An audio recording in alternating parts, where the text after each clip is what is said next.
간호조무사가 뭔지 보통 개인 병원의 100%라고 해도 과언이 아닐 정도로 의료기관에서 의사 또는 간호사의 지시하에 업무를 수행하는 사람을 혹시 응시 자격이 있을까요? 응시 자격은 제한이 없고요. 학교를 안 나오셔도 되고 대학을 졸업하셔도 되고 죽으셔도 되고 전혀 상관이 없고요. 60대, 50대이신 분들도 그 시험에 도전하시는 분들이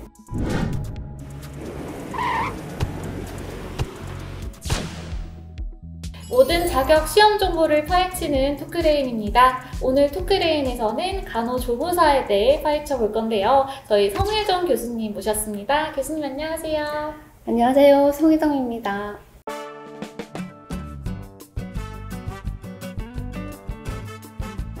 와. 네, 교수님 오늘 저희 토크레인에서 간호조무사에 대해서 좀 제대로 파헤쳐 주시길 바라겠고요. 먼저 간호조무사가 뭔지 이 자격이 뭔지 소개부터 부탁드릴게요.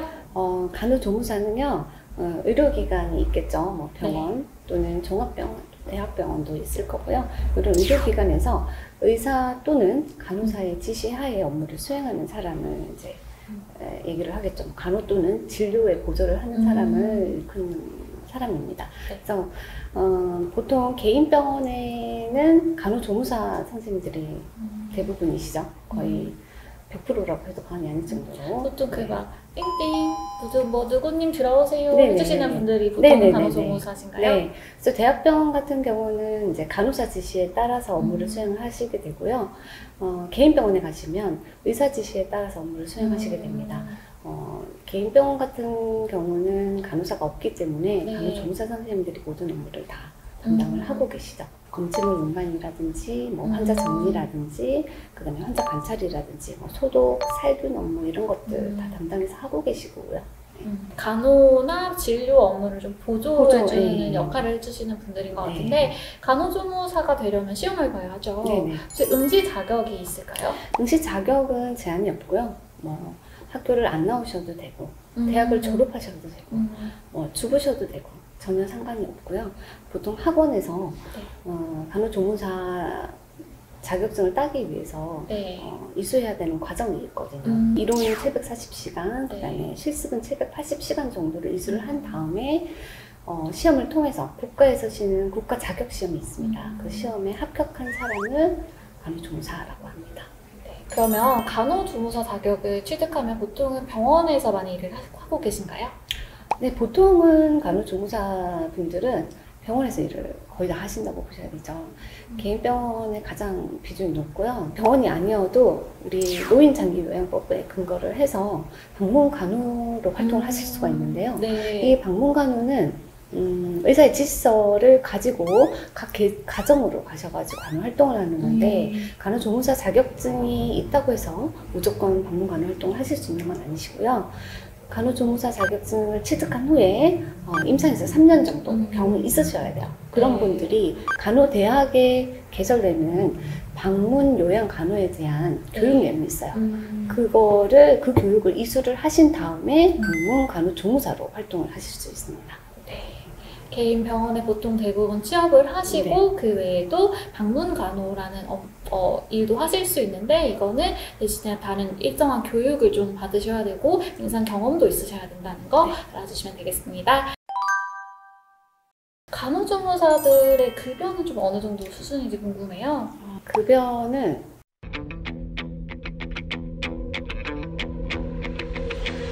$200만 원 조금 넘기는 것 같더라고요. 210, 230? 요즘에 보니까 그래도 급여가 굉장히 좀 많이 올라서 실장이나 이렇게 앉아 계신 분들은 230, 40 정도까지도 받고 계시더라고요.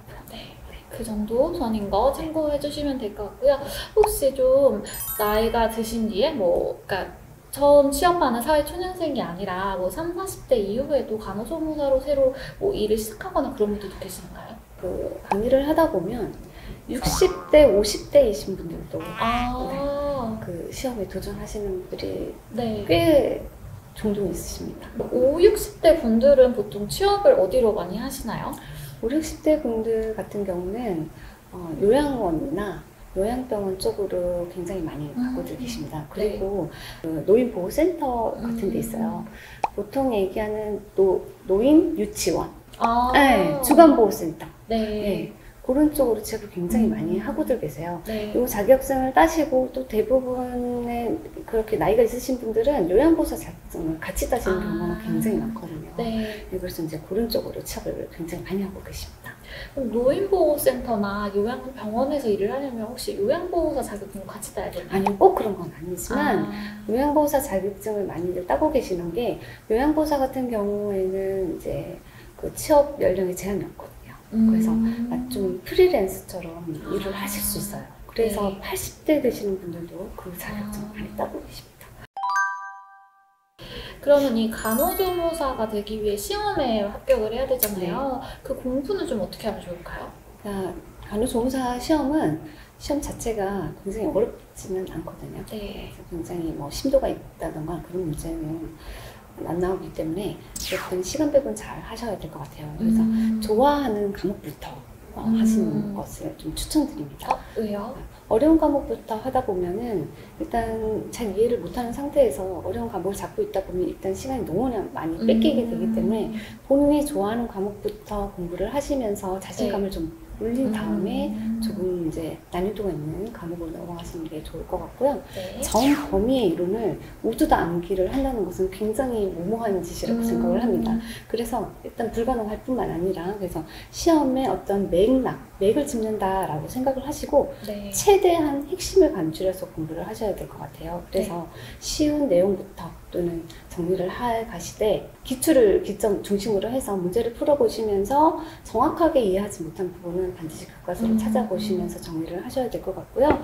그런 부분들은 따로 정리를 해서 시험 직전에 이제 체크를 하시는 게 좋을 것 같습니다.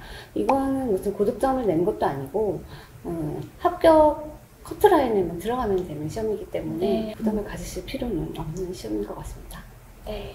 꼭 고득점을 받아야 되는 시험이 아니기 때문에 좀 우선 쉬운 과목, 좋아하는 과목부터 하면서 공부에 좀 흥미를 붙이시고 점점 어려운 과목까지 핵심 위주로 공부를 좀 해주시면 좋을 것 같고요.